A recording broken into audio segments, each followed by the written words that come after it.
Matheus, você tem trazido no seu Instagram e alguns vídeos também no YouTube diversos assuntos relacionados, então, à saúde mental, à ansiedade. Conta um pouco pra gente, o que te motivou a fazer, o que você tem trazido e como é que tem sido? Foi um momento que eu estava muito perdido na minha vida. Eu estava saindo do ensino fundamental e médio e ingressando ali no nível superior, só que eu não sabia muito bem o que eu queria fazer da minha vida. E aí eu comecei a escrever.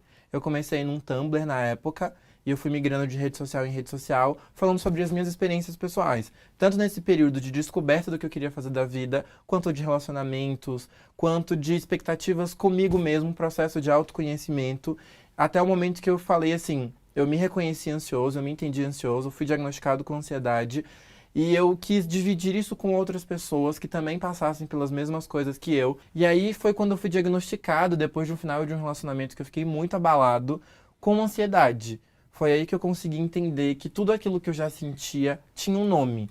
Foi quando eu consegui ver que as minhas crises de choro, que a minha insônia, que a minha palpitação, que a minha angústia em algumas situações, que a minha dificuldade em o que a minha, como é que eu posso falar?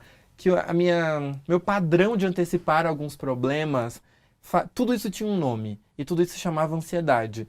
E quando você fala sobre ansiedade, é muito difícil explicar as coisas, porque às vezes você está bem, nada aconteceu, mas você tem uma crise de choro.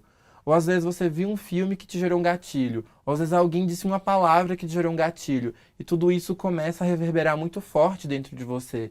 Então, eu não conseguia ler coisas, eu não conseguia encontrar coisas, encontrar pessoas que passassem por isso também. Como que foi pra você quando você percebeu que você precisava de uma ajuda especializada? Quando você foi primeiro no psicólogo, no psiquiatra, como que foi essa sessão, esse encontro? Porque as pessoas têm muita dúvida Sim, e muito preconceito de muito. procurar um profissional da saúde mental. Como é que foi pra você? Não é falta de instrução em alguns momentos, é preconceito mesmo. Eles já têm uma ideia formada sobre aquilo e não conseguem romper aquela barreira de tipo assim, não, eu não tô doente. Aceitar que você tá doente em alguns momentos é muito importante para que você busque ajuda de fato.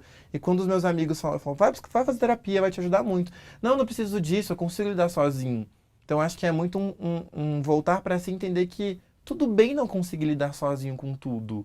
A gente não é uma máquina que foi programada para lidar com tudo. A gente precisa de ajuda, a gente precisa de apoio. Os nossos amigos ali dos nossos lados conseguem dar um apoio mínimo, só que eles não estudaram para isso. Eles não sabem o que de fato acontece dentro da gente, eles não passaram por uma série de aprendizados que elevaram eles a ter aquele conhecimento específico para ajudar. E eu tenho certeza que se eu não tivesse tido apoio da terapia na época, eu acho que não seria só ansiedade, eu acho que seria uma depressão, e a depressão poderia ter sido, sei lá, eu nem consigo imaginar onde eu estaria se eu não tivesse tido a ajuda de um psicólogo. E depois de um psiquiatra, e aí entra no processo dos medicamentos, porque ainda existe, se existe preconceito contra buscar terapia, preconceito Sim, contra buscar um psiquiatra que muito vai te mais. aconselhar a tomar um medicamento para conter uma coisa dentro de você, é 50 vezes pior. E a gente fala pouco sobre isso, e por a gente falar pouco sobre isso, as pessoas sabem pouco sobre isso, Sim. e só vai gerando aquela especulação, vai gerando comentários, e você se sente, não sei, eu sinto que as pessoas se sentem quase ofendidas em precisar de ajuda. E não é bem assim. Eu acho que o preconceito, ele não está só na sociedade em geral, ele também está nos profissionais da área da saúde e também na área da saúde mental. Eu falo muito pouco isso, mas quando eu estava no 4º ano de faculdade, eu tive algumas crises de ansiedade e precisei tomar medicação. Uhum. E como estudante de psicologia, eu me sentia a pior pessoa do É mundo. frustrante. Um médico que fica Como que eu doente, podia querer ser psicóloga e estar com crise de ansiedade e precisar ir no psiquiatra? Terapia eu já fazia.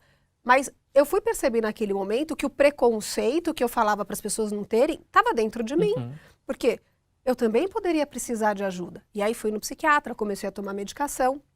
Tomei medicação por 1 ano. Estou contando essa história para falar que o preconceito ele está em muitas áreas.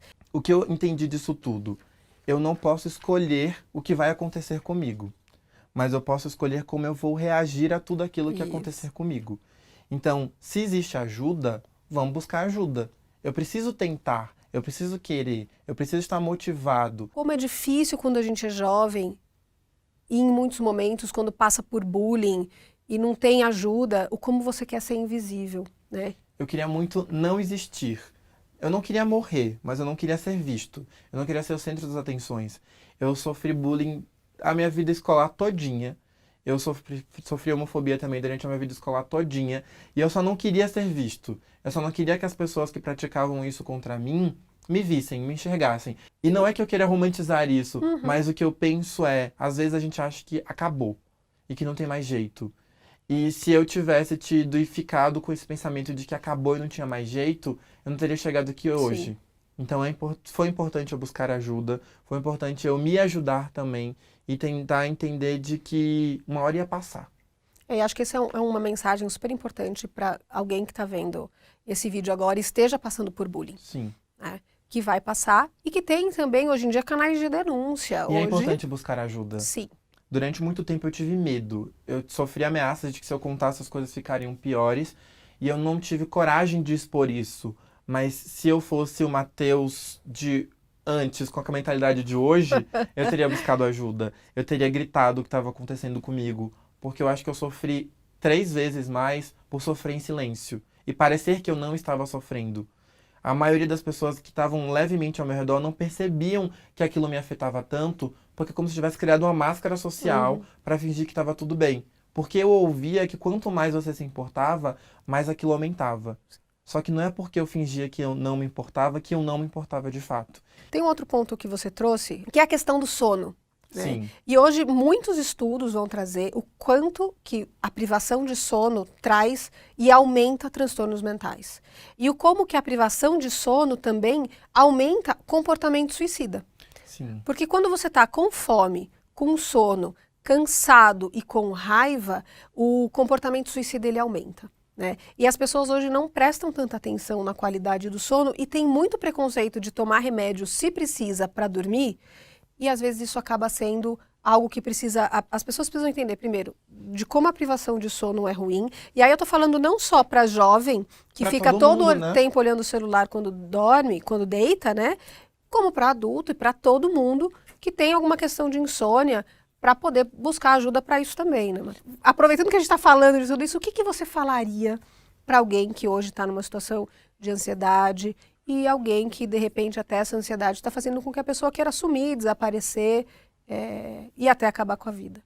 Primeira coisa que eu queria dizer é que a sua vida é muito importante e que toda a vida é muito importante e que apesar de você achar que num momento ou outro que a sua existência é completamente irrelevante, ela é relevante sim.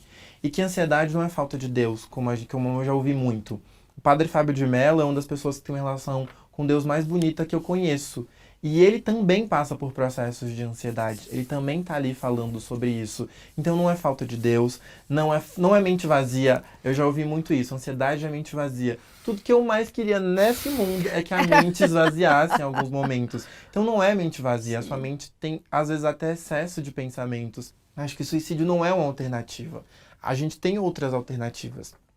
Tem medicamento, tem terapia, tem meditação, tem atividade física, tem tudo isso junto, inclusive, que é o que eu faço, que consegue de verdade dar uma qualidade de vida gigantesca. Eu acho que o que eu faço subjetivamente com o meu trabalho é mostrar que um ansioso tem uma vida normal, uma vida como uma pessoa que não tem ansiedade.